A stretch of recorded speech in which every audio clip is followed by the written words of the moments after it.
গত 23শে ডিসেম্বর স্বরাষ্ট্র মন্ত্রণালয় কর্তৃক একটি কমিশন গঠন করা হয়েছে, যার কার্যপরিধির 2-এর ধারা যুক্ত করে বলা হয়েছে যারা দোষী সাব্যস্ত হয়েছে তারা দোষী থাকবে।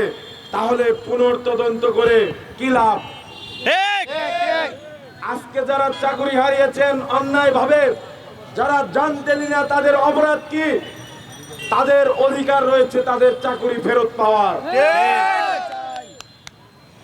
তাদের পরিবারের অধিকার রয়েছে সাধারণ নাগরিক সুবিধা পাওয়ার। অসংখ্য বিডিআর সদস্য জেলের ভেতরে বিনা বিচারে ধুকে ধুকে মরে গেছেন। মূলত তাদেরকে হত্যা করা হয়েছে।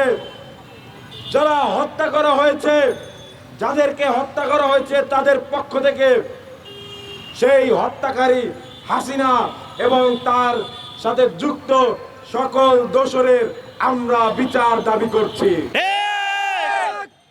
2009 সালে যখন সকাল 9টার সময় 9টার পরে ঘটনা ঘটে, সর্বপ্রথম ব্রেকিং নিউজ দেখা যায় কলকাতা টিভি চ্যানেলে।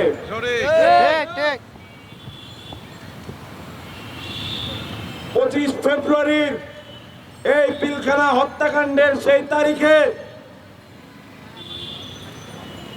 3 ঘন্টা আগে, ঘটনা ঘটার 3 ঘন্টা আগে বাংলাদেশ ভারত সীমান্তে রেড অ্যালার্ট জারি করে দিয়েছে। আমরা বলতে চাই এখানে স্পষ্ট বিদেশি শক্তির হাত আছে। আমরা আজকে গণঅভ্যুত্থানকারী সকল ছাত্র নাগরিক বলতে চাই, যদি ন্যায় বিচার না আসে প্রয়োজনে আরো একটি অভ্যুত্থান হবে। আমরা জনগণের শক্তিতে বিশ্বাসী।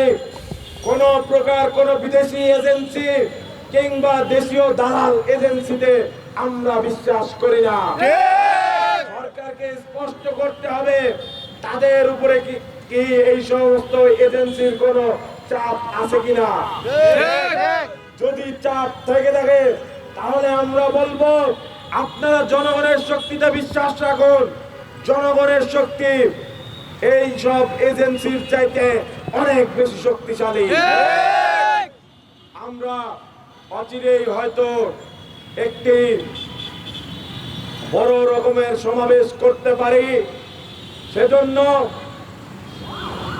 ক্ষতিগ্রস্ত সকল বিডিআর যারা অন্যায়ের শিকার হয়েছেন, সকল বিডিআর পরিবারের সদস্যদের সেখানে থাকার আহ্বান জানিয়ে আমি আমার বক্তব্য এখানেই শেষ করছি।